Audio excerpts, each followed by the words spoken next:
اعوذ باللہ من الشیطان الرجیم بسم اللہ الرحمن الرحیم اعوذ باللہ من الشیطان الرجیم بسم اللہ الرحمن الرحیم اللہم صلی علی سیدنا و مولانا محمد وعلی آل سیدنا و مولانا محمد وبارک وسلم وصلی علیہ رب اشرح لی صدری ویسر لی امری واحلل عقدۃ من لسانی یفقہوا قولی یستفتونک، یہ لوگ آپ سے آ کر فتویٰ پوچھتے ہیں. قل اللہ یفتیکم، آپ ان کو کہہ دیجئے کہ اللہ تعالیٰ تمہیں فتویٰ دیتے ہیں فی الکلالہ، کلالہ کے بارے میں. ان امرؤ، اگر کوئی شخص ہلاک ہو جائے، فوت ہو جائے، ایسی حالت میں کہ لیس لہ ولد، اس کی کوئی اولاد نہیں ہے، کوئی بیٹا نہیں ہے، وَلَهُ أُخْتٌ، اور اس حال میں کہ اس کی ایک بہن ہے، فَلَهَا نِصْفُ مَا تَرَكَ، پس اس بہن کے لیے آدھا حصہ ہوگا اس کا جو اس نے چھوڑا، اس کے ترکے میں سے اس کی بہن کو آدھا حصہ ملے گا. اور وَهُوَ يَرِثُهَا، اور وہ بھائی اس بہن کا بھی اسی طرح وارث ہوگا، إِن لَّمْ يَكُن لَّهَا وَلَدٌ، اگر اس بہن کی کوئی اولاد نہیں. فَإِن كَانَتْ اثْنَتَيْنِ، اور اگر یہ دو بہنیں ہوں، فَلَهُمَا الثُّلُثَانِ، تو ان کو 2/3 حصہ ملے گا، پورے مال کے 2/3، 3 حصوں میں سے 2 حصے، مما ترک، اس میں سے جو اس نے چھوڑا. فَإِن كَانُوا إِخْوَةً رِجَالًا وَنِسَاءً، اور اگر وہ بھائی مرد اور عورتیں ہوں، یعنی بہت سے ہوں، فَلِلذَّكَرِ مِثْلُ حَظِّ الْأُنثَيَيْنِ، پس مرد کے لیے 2 عورتوں کے برابر حصہ ہوگا. یبین اللہ لکم، اللہ تعالیٰ یہ بیان کرتا ہے، واضح کر دیتا ہے تمہارے لیے، ان تضلوا، اس وجہ سے تاکہ تم گمراہ نہ ہو جاؤ. واللہ بکل شیء علیم، اور اللہ تعالیٰ ہر چیز کا جاننے والا ہے. سورۃ النساء کی آیت نمبر 177، اور یہ اس سورت کی آخری آیت ہے، یہ آپ کے سامنے تلاوت ہوئی ہے، آپ نے اس کا ترجمہ سماعت فرمایا. سب سے پہلے ربط آیات ہیں کہ اس آیت کا پچھلی آیات کے ساتھ، پچھلی سورت کے ساتھ کیا تعلق ہے. سورۃ النساء جن مضمونوں پر مشتمل ہے، ان میں سے سب سے پہلے انسانی حقوق ہے. انسانی حقوق کو اولیت حاصل ہے، خاص طور پر انسانوں میں سے اللہ تعالیٰ نے جو کمزور طبقے ہیں، یعنی یتیم بچے اور عورتیں، ان کے حقوق کا تذکرہ اللہ تعالیٰ نے اس سورت کے شروع میں فرمایا.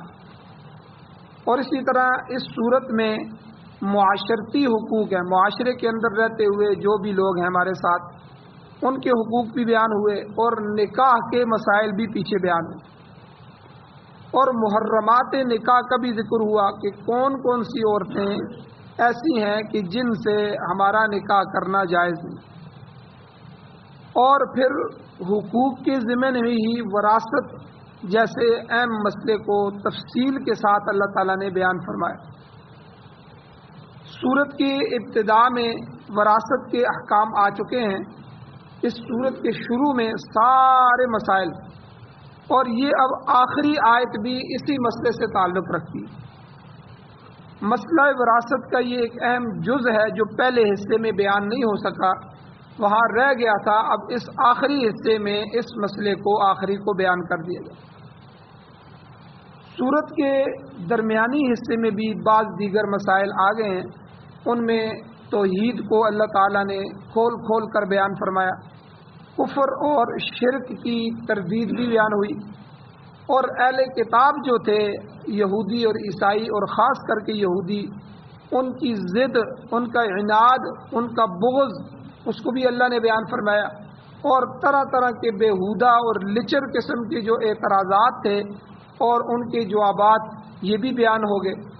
اور اب آج کی آخری آیت ہے اس سورت کی، سورۃ النساء کی، اس میں مسئلہ وراثت کو ہی بیان کر کے گویا کہ وراثت کا تتمہ بیان کیا جا رہا ہے، آخری حصہ۔ بعض صحابہ اکرام نے حضور علیہ الصلوۃ والسلام سے کلالہ کی وراثت کا مسئلہ دریافت کیا، کلالہ، جس کے جواب میں اللہ تعالیٰ نے یہ آیت نازل فرمائی۔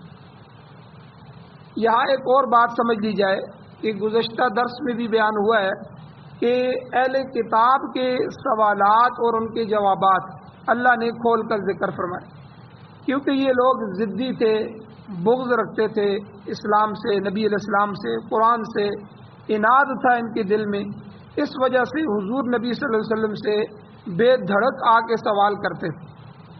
مگر جو صحابہ تھے، اہل ایمان تھے، وہ سوال کرنے سے پیچھے رہتے تھے، اکثر گریز کرتے تھے۔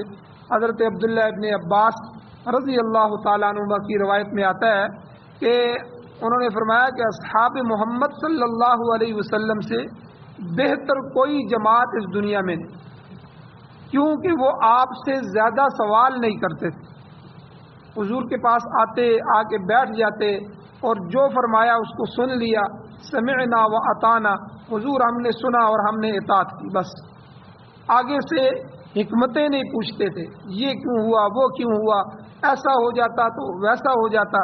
تو یہ ساری چیزیں جو ہیں یہ اسلام میں قرید کرنا، اللہ کا حکم آ گیا، اللہ کے نبی کی بات آ گئی، قرآن اور حدیث واضح ہے، اب ہمیں سوال کرنے کی اجازت ہے۔